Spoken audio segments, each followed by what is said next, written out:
Hello everybody, how's it going? On behalf of Roman Technology, my name's Phil Begno, and in today's video we're going to be taking a look at the iPhone 6 Plus leather case. Now this has been my primary case for my iPhone 6 Plus since I bought it about 2 weeks after launch. So I've been using this for quite a long time. So let's talk about it a little bit.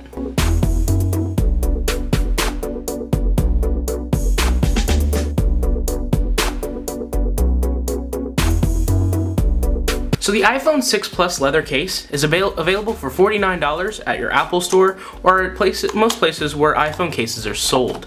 And it's available in a bunch of different colors.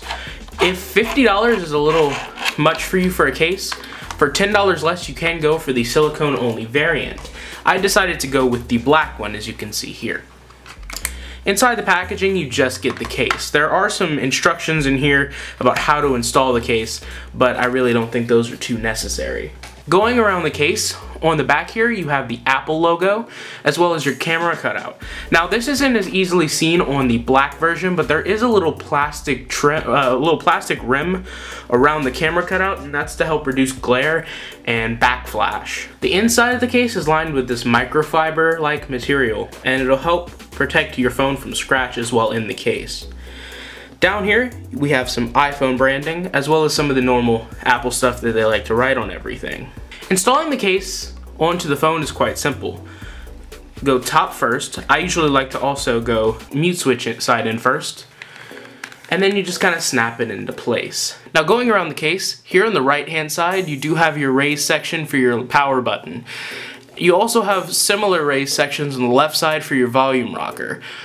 Now these are really tactile and easy to hit, and you definitely can feel when you're making contact, and that's always good for this covered button design. Here also on the left hand side you have your cutout for your mute switch. Now I never had any problems digging into there, but I have heard from some people that they have.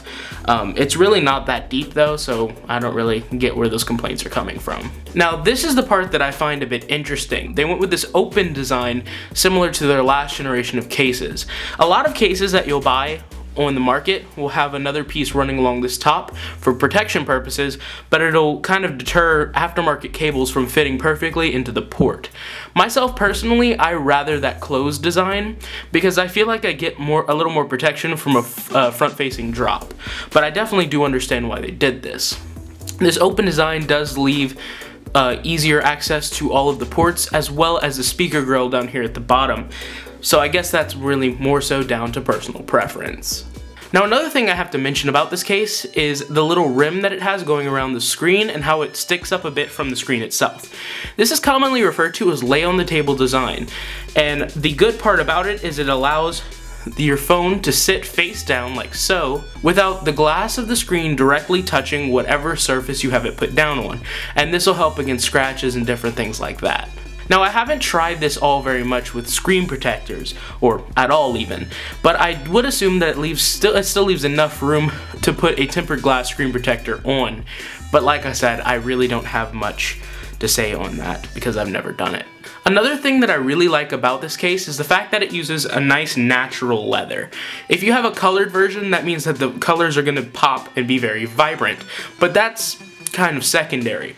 Another thing that's always interested me about Apple's leather cases is that they actually wear over time, but not in a bad way. The best colors to actually see this wear over time is you'll see it on the brown and the red, but you get some pretty cool looking leather after continued use.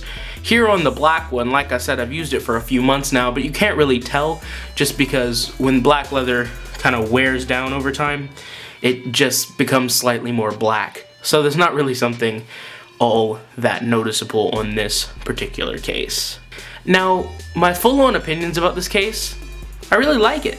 I wasn't expecting to like it as much as I did. It's a nice minimalistic case for someone looking for something sleek or more executive, especially in this nice black color.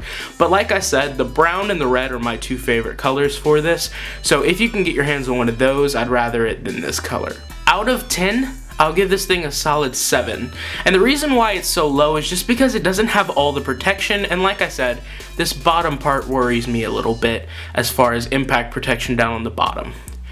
But it's still a really solid case.